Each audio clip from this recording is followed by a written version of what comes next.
Already मैं आपको general meaning बता चुकी हूँ एक्वायर्ड इम्यूनिटी का। एक्वायर्ड इम्यूनिटी हम लाइफ टाइम में धीरे धीरे एक्वायर करते हैं different type of infectious agent, then उसके अगेंस्ट हमारी इम्यून सिस्टम एंटीबॉडी की प्रोडक्शन करता है। उसी के लिए हम टर्म यूज करते हैं एक्वायर्ड इम्यूनिटी। अब हमारी बॉडी में एंटीबॉडी की फॉर्मेशन करता कौन है? हमारी जितनी भी व्हाइट ब्लड सेल्स हैं उनमें एक लिम्फोसाइट सेल्स है जो कि एंटीबॉडी की प्रोडक्शन करता है, वही हमें यहाँ पे स्टडी करना है। Lymphocyte cells are one of many type of white blood sales.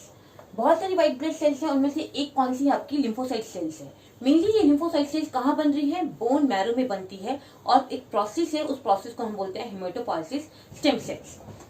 Produce in a bone marrow by the process of haematopoiesis stem sales.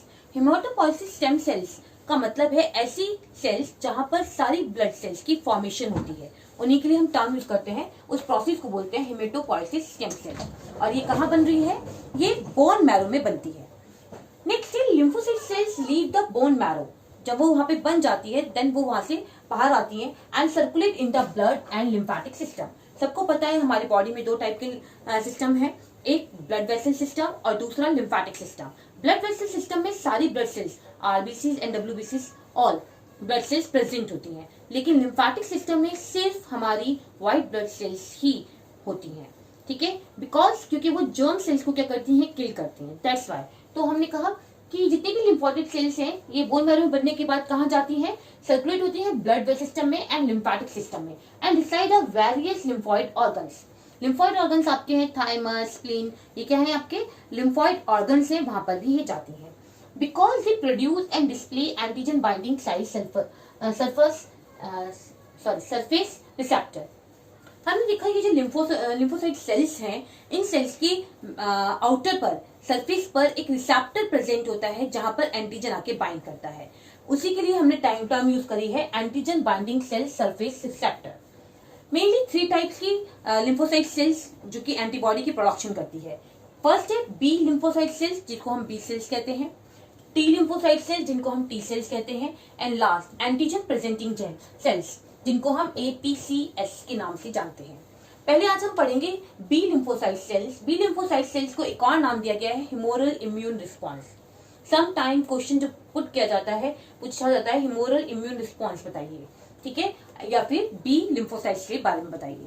पहले हम एक डायग्राम के थ्रू मैं आपको इस चीज को एक्सप्लेन करती हूँ। मान लीजिए ये कोई लिम्फोसाइट सेल्स है जिसको नाम दिया हमने बी लिम्फोसाइट सेल। ये लिम्फोसाइट सेल बनती भी बोन मैरो में है और मैच्योर भी बोन मैरो में होती है। खासियत है बी लिम्फोसाइट्स की, ये बनती भी बोन मैरो में है और मैच्योर भी बोन मैरो के अंदर होती है। इस सेल के ऊपर हमने कहा है एक एंटीजन बाइंडिंग सेल है या एंटीजन बाइंडिंग रिसेप्टर प्रेजेंट है। ये जो आप देख रहे हैं दैट इज द एंटीबॉडी। क्या है ये? एंटीबॉडी का स्ट्रक्चर है। इसको जस्ट जनरल पहले आप ऐसे सीखिए, किसका स्ट्रक्चर है? ये एंटीबॉडी का स्ट्रक्चर है। ठीक है, तो उन्होंने कहा यहाँ इस वाले पार्ट पर एंटीजन क्या करता है? बाइंड करता है। क्योंकि यहाँ पर एंटीजन बाइंड कर रहा है इसलिए उन्होंने कहा कि इसके सेल के ऊपर एक सरफेस पर क्या प्रेजेंट है? एक antigen binding cell surface receptor present है जहां पर एंटीजन आकर बाइंड करेगा। मेनली सबसे पहले एक और खासियत है, ये जो एंटीबॉडी दिख रहे हैं ये इसके ऊपर एक और मेम्ब्रेन प्रेजेंट होती है जिसके लिए टर्म यूज करिए मेम्ब्रेन बाउंडेड। ये जो एंटीजन बाइंडिंग सरफेस या रिसेप्टर है इस पर भी एक सेल प्रेजेंट है जिसको हमने कहा मेम्ब्रेन बाउंडेड। सबसे पहले हमारी जितनी भी इम्यून सिस्टम की सेल्स हैं उनकी खासियत है, मैंने आपको ऑलरेडी बताया था, specific antigen specificity.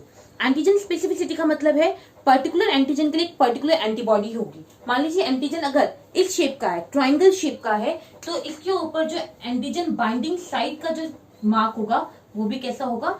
Triangle shape का ही होगा, ताकि वो इसके ऊपर इजिली बाइंड कर सके। तो ये स्पेसिफिसिटी को शो करती है।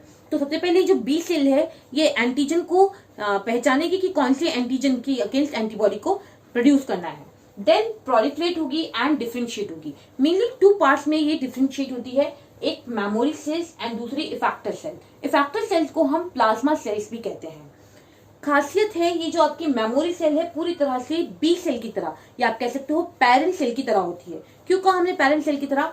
ये भी एक सेल है लिम्फोसाइट सेल, इसके ऊपर एंटीजन बाइंडिंग साइट है या रिसेप्टर है और ये मेम्ब्रेन बाउंड होता है। तो सेम ये फीचर किसके थे आपके, ये फीचर्स बिल्कुल पेरेंट सेल की तरह थे। बट ये जो आपकी इफेक्टर सेल्स है ये पेरेंट सेल की तरह नहीं होती। क्यों नहीं होती? क्योंकि ये सेल है बी सेल, इसके ऊपर एंटीजन बाइंडिंग रिसेप्टर है, बट ये मेम्ब्रेन बाउंडेड नहीं है, इसलिए ये पेरेंट सेल की तरह नहीं होती। मेमोरी सेल बिल्कुल उसी तरह से काम करती है जिस तरह से हम कंप्यूटर में कोई भी चीज टाइप करते हैं देन सेव कर देते हैं, और अगर 50 साल के बाद भी अगर हम सेव कॉपी को ओपन करेंगे तो वो हमें ओपन मिल जाती है। ठीक उसी तरह से मेमोरी सेल्स हमारी बॉडी में काम करती है। मान लीजिए ये मेमोरी सेल्स हमारी बॉडी में आज बनी है और 10 साल के बाद फिर वो ये एंटीजन हमारी बॉडी में एंटर करता है, तो हमारे इम्यून सिस्टम को टाइम नहीं लगेगा, तुरंत मेमोरी सेल से वो एंटीबॉडी की प्रोडक्शन करेगा एंड देन उस एंटीजन को किल कर देगा। बट जो इफेक्टर सेल्स है या प्लाज्मा सेल्स है, इनकी खासियत होती है ये फर्दर एंटीबॉडी की प्रोडक्शन करता है। ये देखिए इन्होंने क्या कर दिया, एंटीबॉडी की प्रोडक्शन कर दी, और एट अ टाइम ये बहुत सारी एंटीबॉडीज प्रोड्यूस करते हैं। 2000 मॉलिक्यूल ऑफ एंटीबॉडी पर सेकेंड, हर सेकेंड में 2000 एंटीबॉडी की प्रोडक्शन करते हैं, और ये एंटीजन एंटीबॉडी के साथ जाके एंटीबॉडी एंटीजन के साथ जाके बाइंड करती है और उस पर्टिकुलर एंटीजन को किल कर देती है। तो कुछ पॉइंट्स यहाँ पर हमने लिखे हैं बी सेल्स के रिलेटेड, पढ़ लेते हैं। बी लिम्फोसाइट्स मैच्योर हो रही है बोन मैरो में और बनती भी बोन मैरो में है। When they leave it, जब ये यहाँ से बाहर आती हैं, each express a unique antigen binding receptor, this type का रिसेप्टर जिसपे एंटीजन आके बाइंड करता है। On its membrane, antigen binding cell, B cell receptor, और इसको हमने क्या नाम दिया, या तो हम एंटीजन बाइंडिंग रिसेप्टर कहें, या क्योंकि बी सेल पे प्रेजेंट है इसलिए इसको हम बी सेल रिसेप्टर भी कह सकते हैं।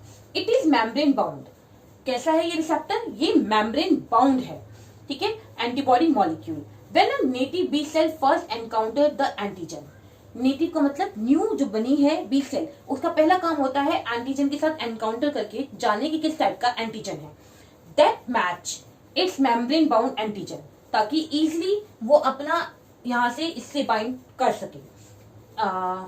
Then the cell to divide rapidly its progeny differentiation into memory cell and effector cells, या आप कह सकते हैं प्लाज्मा सेल। देन ये दो सेल्स में डिवाइड हो जाती हैं, further memory cells and effector cells, या प्लाज्मा सेल्स कह सकते हो। मेमोरी सेल्स मेमोरी में जाके फीड हो जाती हैं, and effector cells. Memory B cell life span का मतलब है जब तक हम जिंदा हैं तब तक ये हमारी बॉडी में उसी तरह से सेफ रहेंगे, इसलिए उनका life span. And membrane bound antibody, क्योंकि मैंने कहा था ये बिल्कुल पेरेंट सेल की तरह है, तो यहाँ पर जो इसके ऊपर एंटीबॉडी प्रेजेंट है या एंटीजन बाइंडिंग साइट प्रेजेंट है वो कैसी है, मेम्ब्रेन बाउंड है, तो बिल्कुल पेरेंट सेल की तरह। नेक्स्ट है प्लाज्मा सेल, या हम इसको कह सकते हैं effector cells. Produce antibody, further produce करती है antibody, and no membrane bound, और यहाँ पर जो ये एंटीबॉडी की प्रोडक्शन कर रही है उस पर किसी टाइप की मेम्ब्रेन बाउंड प्रेजेंट नहीं है। It life for only a few days, ये कुछ ही टाइम तक सर्वाइव करती है, आप कह सकते हो, जब तक वहां पे एंटीजन है तब तक ये प्रोडक्शन करती रहेगी और उनको किल करने में हेल्प करती है, एंड देन ये अपना आप ही डिस्ट्रॉय हो जाती है। तो इस तरह से बी लिम्फोसाइट सेल्स, या इसको हम बोलते हैं ह्यूमोरल इम्यून रिस्पॉन्स फंक्शन को शो करते हैं। Thank you everyone.